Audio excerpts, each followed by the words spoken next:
Ang kaguluhang nangyayari sa mundo natin ngayon ay nag-uugat sa kawalan ng pag-ibig sa Diyos at sa kapwa. Ang nangingibabaw ay pagmamataas, pagmamalupit, kawalan ng paggalang sa isa't isa, sa halip na humanap ng paraan upang makausap at maunawaan ng iba. Ang hinahanap ay ang mga paraan paano sila dudurugin at buburahin sa mapa.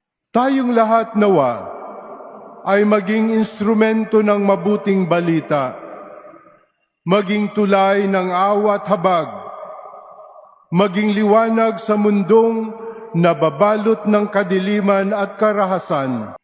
Ang sandata natin ay hindi armas na pumapatay.